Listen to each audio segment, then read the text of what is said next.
Bienvenue, chers téléspectateurs, chers internautes, sur votre chaîne que vous aimez, la chaîne qui parle de vous, la chaîne qui parle pour vous et la chaîne qui parle à votre place. Tolo Belambo, je parlais, c'est bien moi votre humble serviteur, Jonathan Kaloubi Moujangi. JKM, le profil de David, l'homme à plusieurs casquettes. Aujourd'hui, dans ces nouveaux numéros de Politique à table, nous avons honneur de vous présenter les deux grands messieurs qui nous accompagnent tout au long de ces émissions, de ces instants. Il s'agit de Monsieur Richard à ma gauche, Monsieur Richard Omaniondo, à qui j'ai dit bonjour. Bonjour, Monsieur Jonathan, merci de l'invitation et je salue mon co-débatteur d'en face. Merci, et d'ailleurs en parlant de son co-débatteur, à ma droite, je salue Messieurs Chris et Coco, à qui j'ai dit bonjour. Bonjour, Monsieur Jonathan, je salue Maître. Merci beaucoup.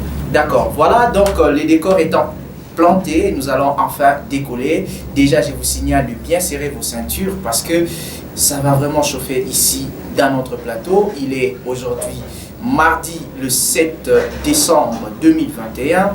Dans ces nouveaux numéros, nous allons aujourd'hui aborder plusieurs points. Notamment, nous allons commencer. D'abord, je vous laisse, avant d'avancer, je vous laisse suivre cet élément, les spots, et on se retrouve tout juste après. Africa Talent organise un concours de talents dénommé Improna Micro. Des prix à gagner, un featuring avec et le frère Jonathan Kaloubi. Tatalo pangwa motema nanga tokomela wana libongo abimiselinga manzi. Sans oublier une enveloppe surprise. Contactez-nous au 81 96 44 247. Improna Micro, les talents s'expriment comme un pro.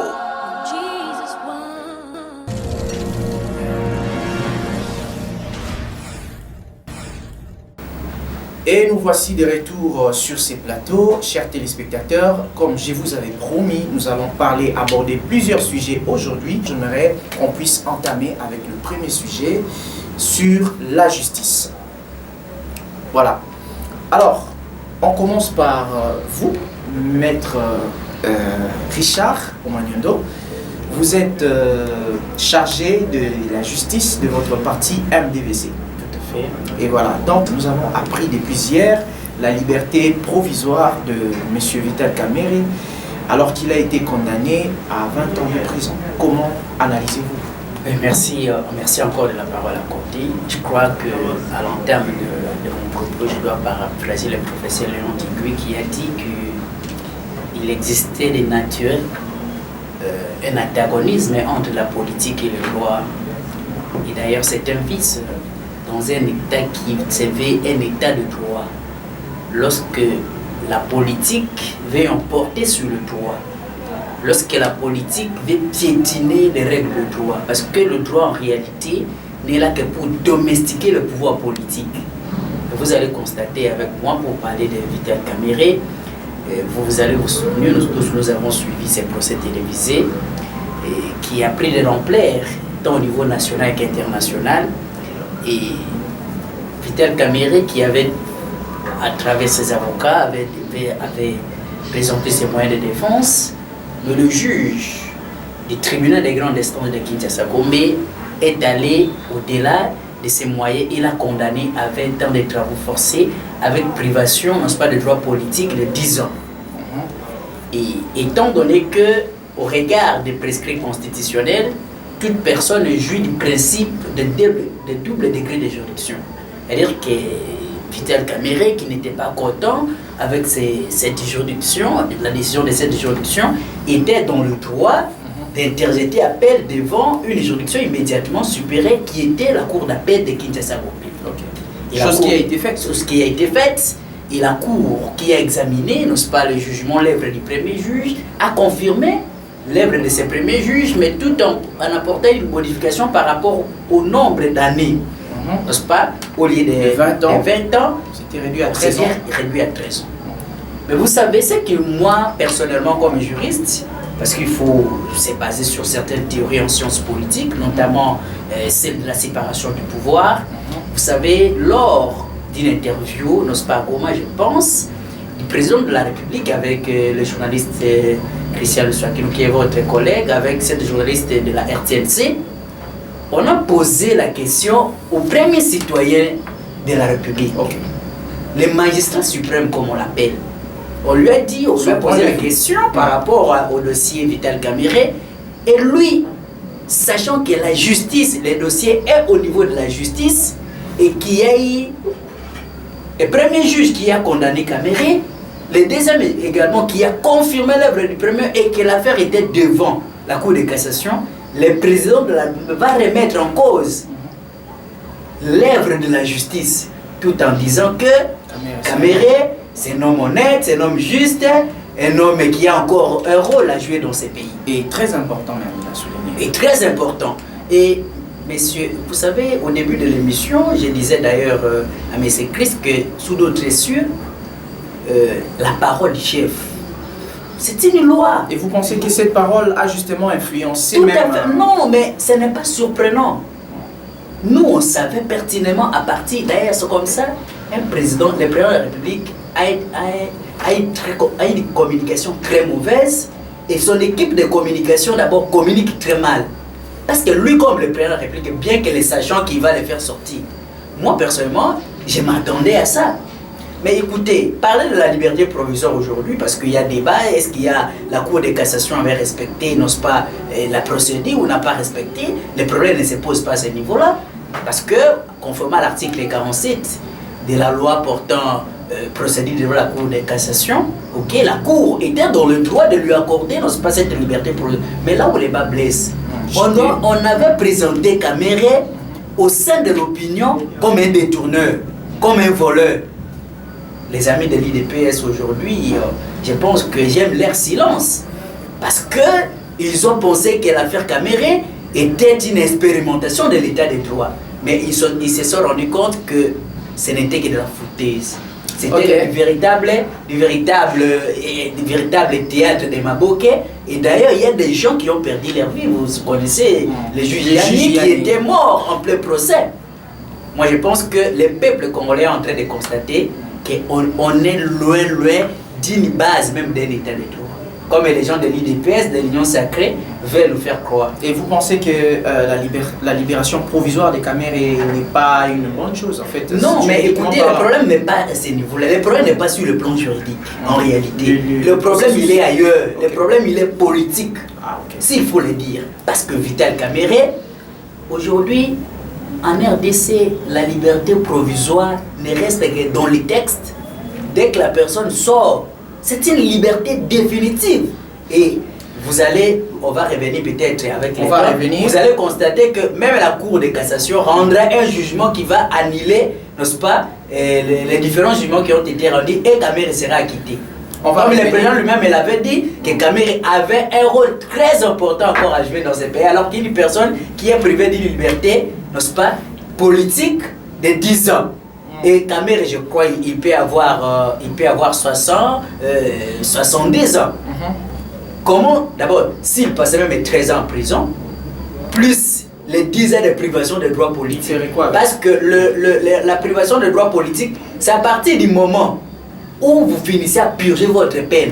On commence à compter, vous ne pouvez pas postuler, vous ne pouvez pas être nommé. Au moins que vous puissiez créer votre entreprise. Merci beaucoup, c'était Maître Richard Omagnondo du MDVC. Eh bien, avant de passer la parole à M. Chris et Coco, j'aimerais d'abord vous lire un tweet de la part de M.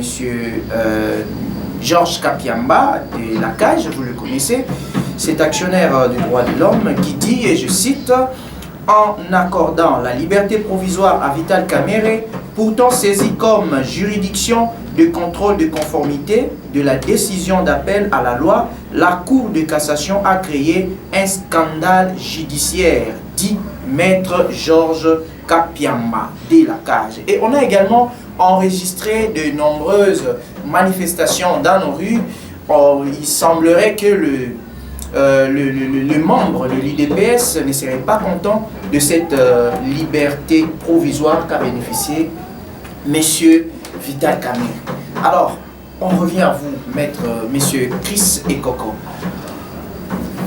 Que pensez-vous de cette liberté provisoire? Parce qu'on a vu à l'époque, quand Kamerhe était mis en prison, il y a de ceux-là qui attribuaient cette manigance en disant que c'est l'UDPS qui sont derrière cela. On a vu même le cadre de l'UNC avoir ses propos.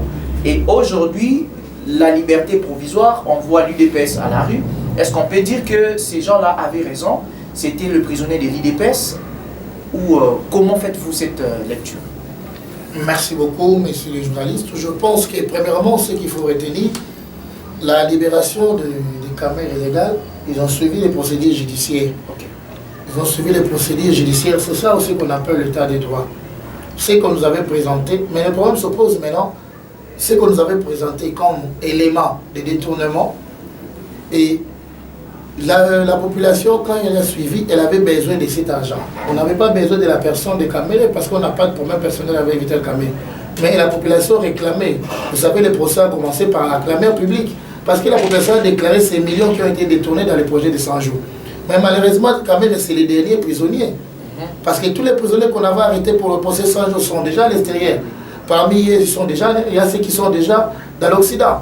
Nous avons celui qui était le DG de Robank. Il était déjà parti le premier à sortir, il a restitué l'argent, d'ailleurs des millions. Et d'ailleurs, on apprend que Kamere, pour sortir, il aurait donné une caution de 500 000 $. Chose qui est vérifiable d'après nos sources. On parle de 500 000 francs. Alors, déjà, on parle de 500 000 $, mais on parle de 500 000 francs. Nos sources nous parlent de 500 000 $.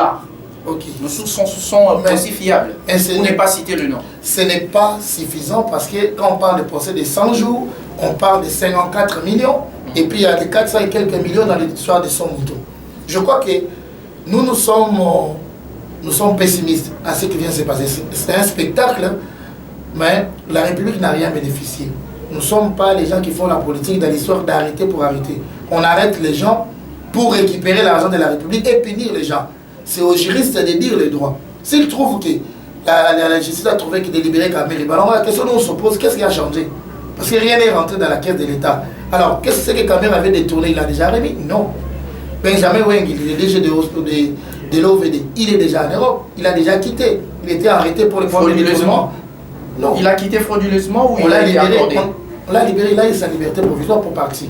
Donc, c'est-à-dire que dans le procès de 5 jours, finalement, on se rend compte que le juge est parti pour rien du tout. Parce que la République n'a rien gagné dans cette histoire. Même si je dis que Kamere est sorti de manière légale, comme les juges l'ont fait. Mais la République n'a rien gagné parce que c'était le procès de la République, ce n'était pas le procès des individus entre deux personnes. Et qu'est-ce que la République a gagné en retour par rapport à l'argent et au montant perdu des millions? Donc ce qui veut dire que nous sommes en train de sanctionner l'état des droits, commence à devenir l'état des millionnaires. Ce n'est plus l'état des droits. C'est-à-dire quoi? Je vous explique. Il y a les Bakonga, il y a les Benjamin, les DG, tout qu'on sort. Tous les politiciens qui ont eu des problèmes judiciaires à cause des détournements d'argent sont déjà à l'extérieur. Alors que tous les petits peuples qui ont fait des problèmes, des colons et consorts sont dans la prison. Alors on se demande si l'état des droits est venu pour enrichir les juges et les magistrats. Ils sont devenus les magistrats. L'état des détourneurs des millions. Des millionnaires et détourneurs des millions de la République. Donc c'est la question qu'on se pose. Alors pour cette liberté-là, il y a deux questions qui se posent chez nous. Est-ce que Kamere est sorti? Est-ce que l'argent qu'il avait détourné est restitué à la caisse de l'État? Voilà. Si c'est non, alors pourquoi on a libéré tous ces gens-là? Ce sont de très bonnes questions que la population se pose aujourd'hui et quand même elle a droit de savoir étant donné que cette somme, ces sommes colossaux qu'on parle aujourd'hui, des millions sont des moyens, de faibles moyens provenant de contribuables congolais qui œuvrent de manière cascadeur pour pouvoir contribuer dans la caisse de l'État et c'est vraiment déplorable de voir qu'aujourd'hui, malgré les efforts de l'IGF, mais on a comme l'impression qu'il y a une main qui arrête et une autre main qui fait sortir. On ne sait pas comprendre un peu. Voilà, parlons à vous, maître Richard Omaniolo. On a vu également dans cette affaire de la justice, restons sur la justice, nous avons vu aussi les cas des Bakonga. Bakonga qui a bénéficié de la grâce présidentielle. A-t-il, en fait, sa liberté, a-t-elle respecté les normes ou les procédures? Je voulais faire d'abord un petit rebondissement par rapport au dossier de liberté provisoire de M. Vital Kamere. Moi, je pense que M. Tshisekedi assemble avec ses acolytes ont eu une mauvaise stratégie de présenter l'état des droits. C'est-à-dire que leur théâtre a été dévoilé parce que la stratégie c'était quoi? C'est de multiplier des procès, arrêter des gens, les envoyer quelques jours en prison ou quelques mois pour montrer à l'opinion qu'on est à la fuite, n'est-ce pas, des gens qui pillent l'argent, qui détournent. Moi, je pense que j'ai pu demander même que l'on ferme les services de l'IGF, parce que l'IGF, c'est un service qui est rattaché à la présidence de la République. Okay. L'IGF fait des rapports. Il y a un rapport qui est déposé auprès du président de la République et un rapport qui est déposé au niveau de la justice. Mais lorsque ces rapports sont transmis, la justice quand même impose certains jalons et le même président de la République, qui est l'autorité directe de M. Alinguetti, donne les injonctions pour que l'on sorte ces gens-là. C'est-à-dire que c'est ce qu'on appelle de la poudre aux yeux. Je voudrais également aller dans le même sens que M. Chris. Non, M. Chris, d'ailleurs, je dois vous compléter. Vous savez, moi je suis un pénaliste de fonds et de formes. Lorsque quelqu'un détourne l'argent, il existe une peine, servitude pénale, et également la restitution, on peut appeler également l'amende. Ok? C'est-à-dire que même si quelqu'un a détourné et qu'il est reconnu coupable, on n'achète pas de peine chez nous. Même si vous êtes un milliardaire et qu'on vous a condamné à 10 ans, même si vous avez restitué tout, vous devez purger votre peine. Mais c'est également le cas avec Edeni Longondo. On rend compte qu'il aurait négocié. Mais écoutez, c'est pourquoi j'ai dit que c'est une mauvaise stratégie. Et d'ailleurs, pour donner un peu plus de crédibilité, certaines personnes devraient même se sacrifier. Les gens comme Edeni Longondo, pour que leur stratégie tienne, ces gens devraient rester quand même un peu à prison, peut-être après les élections, ok, et qu'on les fasse sortir. Maintenant, vous faites des procès, pas des complaisances pour afin de libérer les gens. Je pense qu'on doit éviter de parler de l'état des droits. L'état des droits, c'est la soumission à la norme. Mais lorsque les gens se soustraient à la norme, je crois que tous ces petits voleurs qui sont au gouvernement, ils vont continuer à voler. Quelqu'un sait qu'il va aller... Répondez-nous pour le cas de Bakonga. Pour le cas de Bakonga, c'est toujours désolant. Son cas moi, je pense à que respecter la grâce présidentielle, c'est une mesure qui est donnée, n'est-ce pas, de par la loi au président de la République. Parce que la grâce présidentielle, il faut le dire, il y a deux sortes de grâce présidentielle. Il y a une grâce qui peut être individuelle et la grâce collective.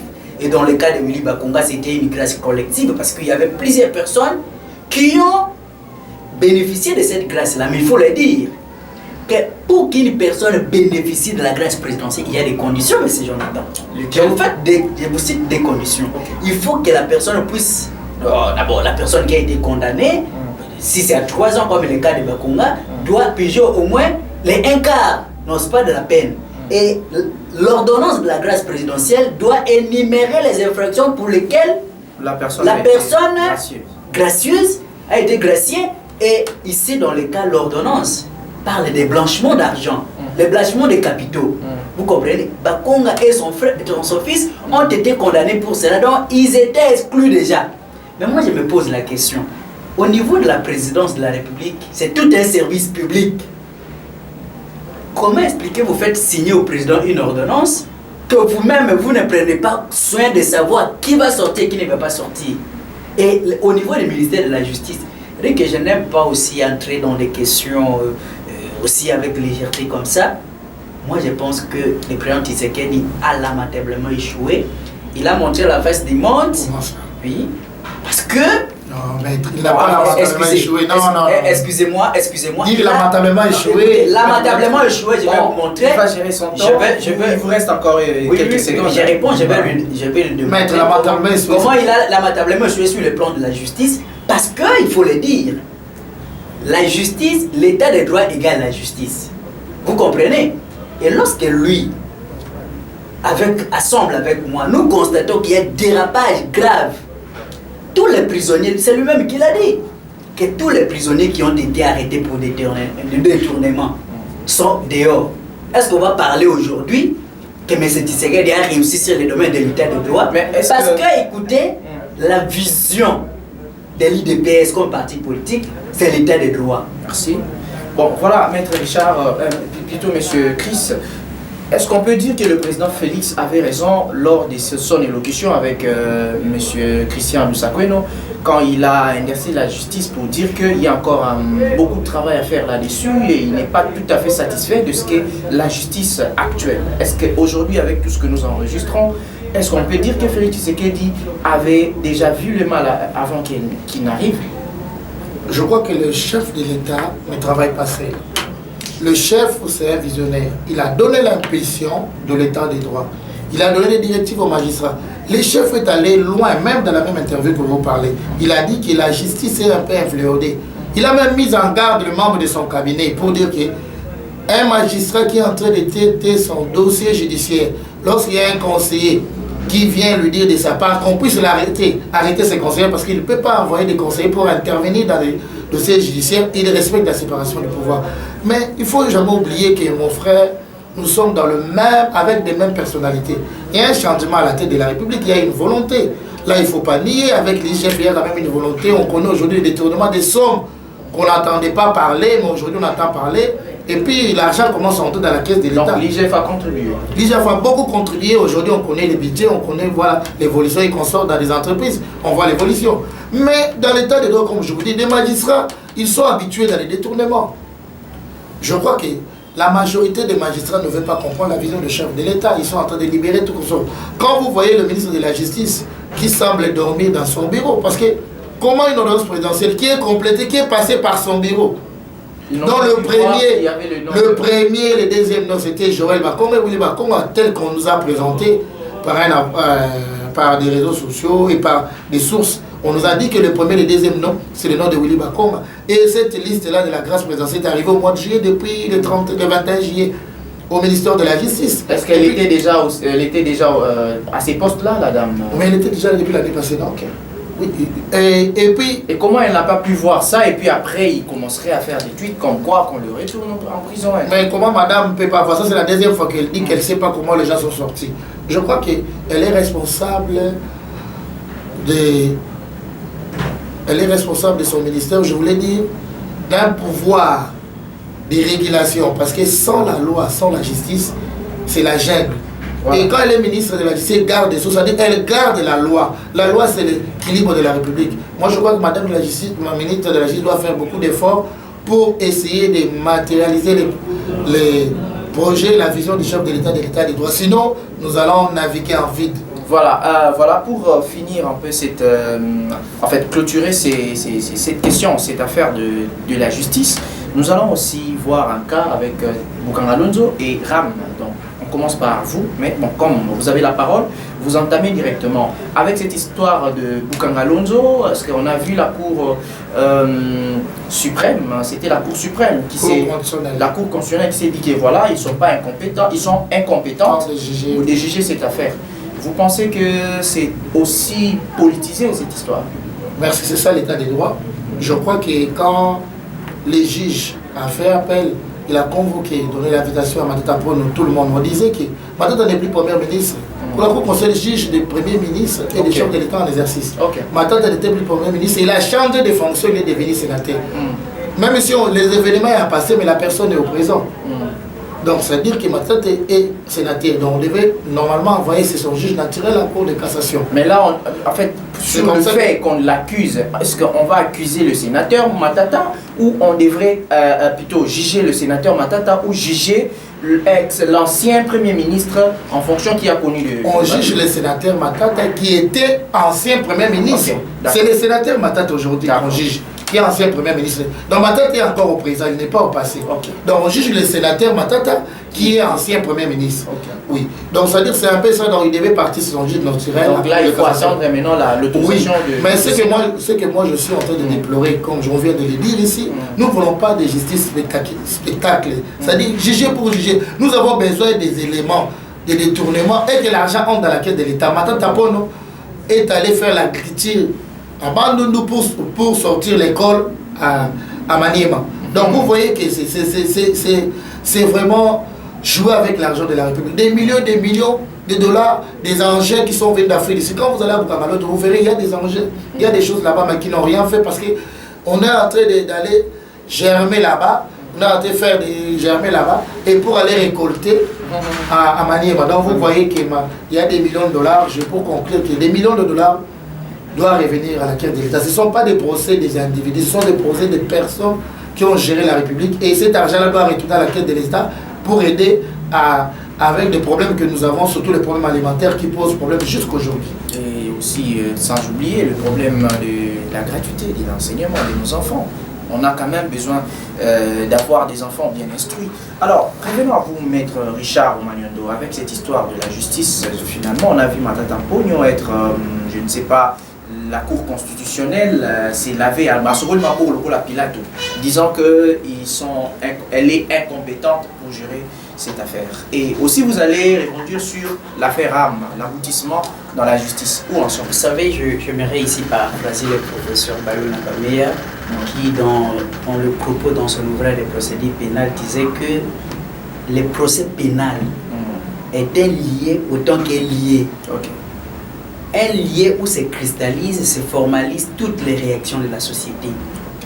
Vous savez, je suis contre ceux qui partent, contre certains juristes, notamment Maître Laurent Onyemba, qui est dans la théorie du vide juridique par rapport à la juridiction qui doit juger Maître Laurent Onyemba. Vous savez, en lisant pertinemment notre constitution, la Cour constitutionnelle est le juge pénal du président de la République, du Premier ministre, de leurs complices et même de leurs auteurs. Ok? Pour les infractions qu'ils commettent dans l'exercice de leurs fonctions et certaines infractions de droit commun. Vous comprenez? Alors, ici, dans le cadre de détournement, pendant qu'il était Premier ministre, il n'a pas été poursuivi. Il n'y a pas une plainte qui a été introduite et que l'affaire a été, l'action publique a été suspendue. Vous comprenez? La Cour constitutionnelle, je salue ici l'intelligence de tous les juges, notamment le juge qui est le professeur Dieudonné Kalouba, qui nous ont démontré avec pertinence la théorie. Nous avons émis cette théorie pour dire que la Cour n'était pas compétente. Mais pour certains juristes qui parlent que la Cour de cassation, non. La Cour de cassation, ici, la Cour de cassation ne peut juger Matata Mpogno que lorsqu'il commet les infractions dans sa casquette du sénateur. Parce que le juge naturel du sénateur, c'est la Cour de cassation. Mais ici, j'ai un avis trop autonome. Je ne pense pas que la Cour de cassation serait compétente. Et justement, quelle est cette Cour qui serait compétente pour juger? C'est-à-dire qu'en droit pénal, je vous ai dit que je suis juriste de fond et de forme, en droit pénal, il y a ce qu'on appelle les principes de la cristallisation de faits, n'est-ce pas? Et les principes de l'intangibilité. C'est-à-dire quoi? Voyez, quand vous êtes, par exemple, vous êtes enfant. Je prends le cas de la justice pénale des enfants. Si vous êtes un enfant de 15 ans ou un enfant de 16 ans, vous commettez un acte qui est qualifié, n'est-ce pas, de provocation à la loi, ok, ou une infraction, et que quand vous grandissez et qu'il y a une action qui a été suspendue, quand vous grandissez, même si vous avez maintenant 18 ans, au regard du fait que vous avez commis pendant que vous aviez 16 ans, vous allez répondre toujours devant le tribunal pour enfants. Pour vous dire ceci, en principe, Matata Mpogno serait jugé devant le tribunal de grande instance. Pourquoi? Parce que ici, au regard de ces faits, Matata Mpogno, dans sa casquette de Premier ministre, avait commis ces erreurs et qui n'a pas été poursuivi. Mais l'action pénale, l'action publique, ok, à ce niveau-là devrait être ouverte, mais elle n'a pas été ouverte. Vous comprenez? Mais étant donné qu'il n'est plus Premier ministre, est-ce que c'est pour autant le laisser impuni? Non. En vertu du principe de l'intangibilité des faits. Ok? Je crois que, étant donné que la Cour constitutionnelle n'est pas compétente de juger les sénateurs et les non-sénateurs, n'est pas compétente de juger les sénateurs, et la Cour de cassation également n'est pas compétente de juger les infractions, ok, qui est une personne qui était Premier ministre et actuellement qui est d'ailleurs, je pense que même la procédure de lever des immunités était une procédure cavalière. Vous comprenez?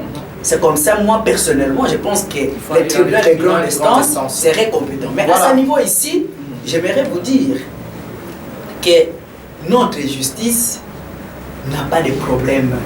Vous comprenez? Ce n'est pas comme le président de la République quand il dit non, notre justice est infouillée. Vous allez m'excuser, je parle ici comme acteur politique et non pas comme avocat, mais je suis dans les secteurs. Je connais comment ça se passe. Les injonctions, comment ça vient de partout.